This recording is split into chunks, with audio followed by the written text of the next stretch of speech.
In 1913, Woodrow Wilson agreed to the Federal Reserve Act.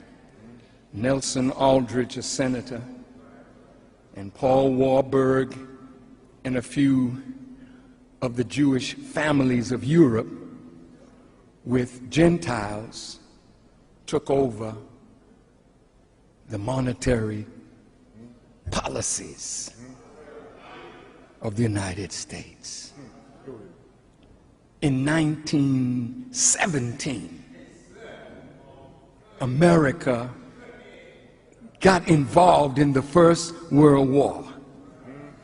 In order to fight that war, America had to borrow money, and that's when the debt started.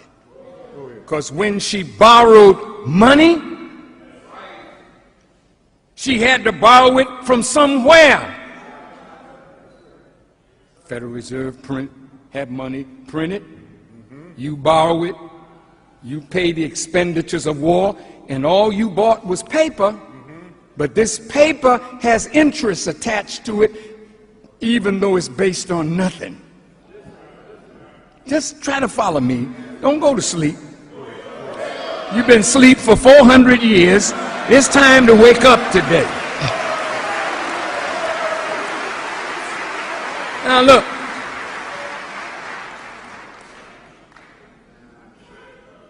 After World War I, the debt started climbing. They wanted to draw America into World War II. That was a European thing. Hitler and the boys.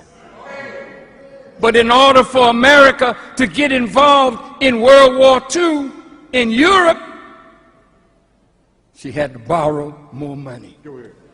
The debt started escalating. Then Japan attacked. America borrowed more money. And the more money she borrowed, in 1933, America went off the gold standard. So there was nothing after 1933 to back this. So after that was nothing.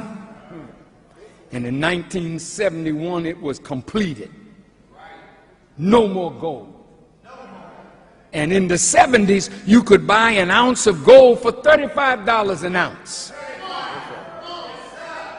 And I was with the Honorable Elijah Muhammad one day, and he pulled out a gold coin and put it on the table. And he said, in the future, this would be the medium of exchange.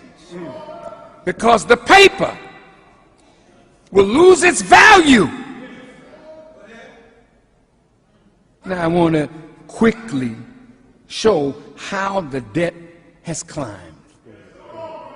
After World War II, the Korean War.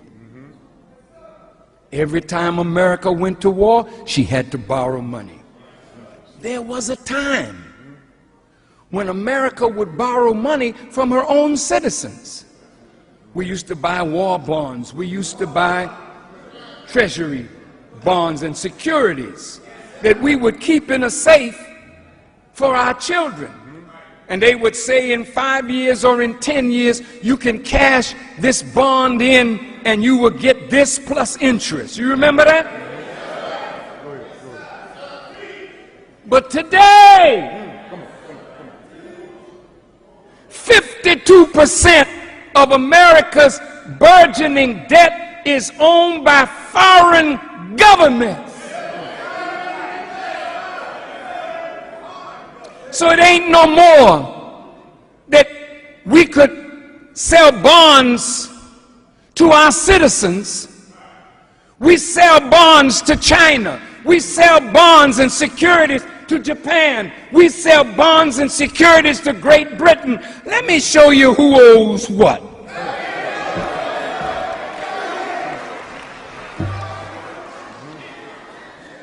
This kind of stuff is classroom stuff. But every time you come to this house, it'll be a classroom.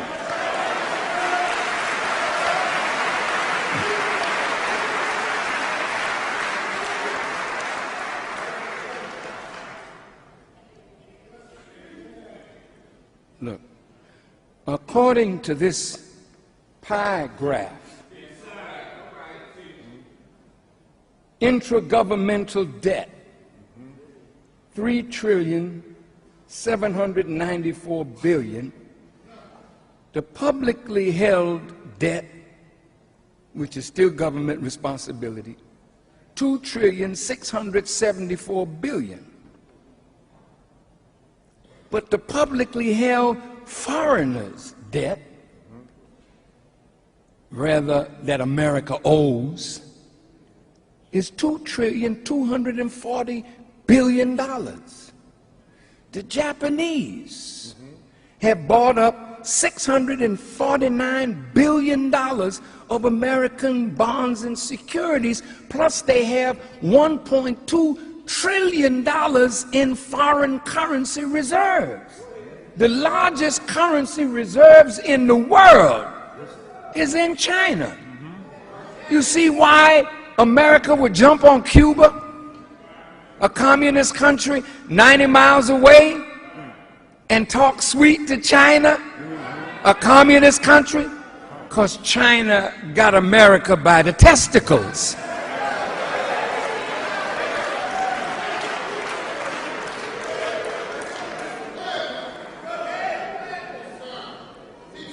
I use that language because every male in here knows how painful that is.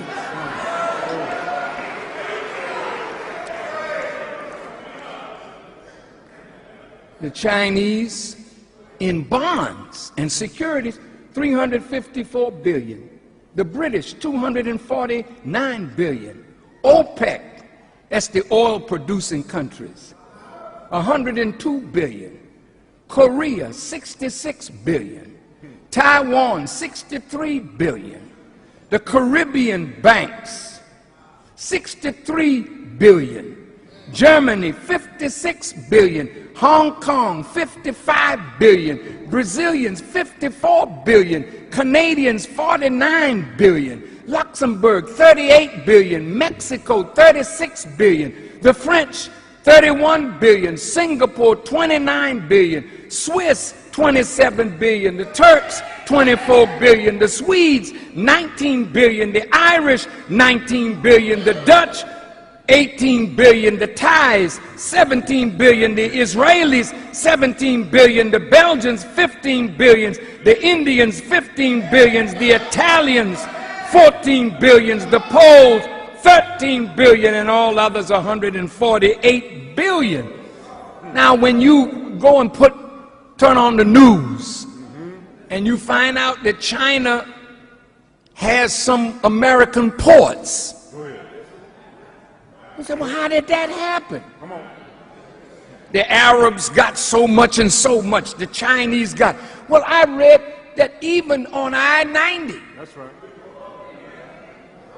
on the toll booth area, that has been sold to Spain.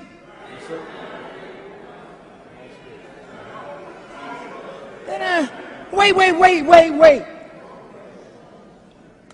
When America owes all this money all over the world, she's the largest borrower of all the nations in the earth, almost combined. Look at this now. When you owe a lot of money, sometimes in order to get some money back to pay your liabilities, you sell off your assets.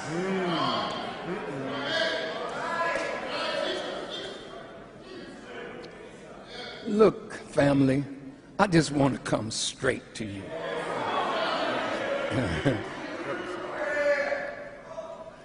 The aggregate wealth or worth of 3,000 by 2,000 miles, continental United States of America, is $41 to $50 trillion.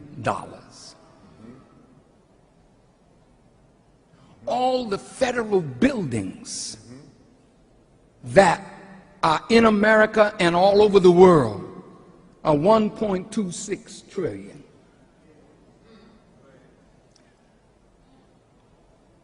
Now, all these people that America owes, suppose they say, well, wait a minute, America not doing too good. We want to call the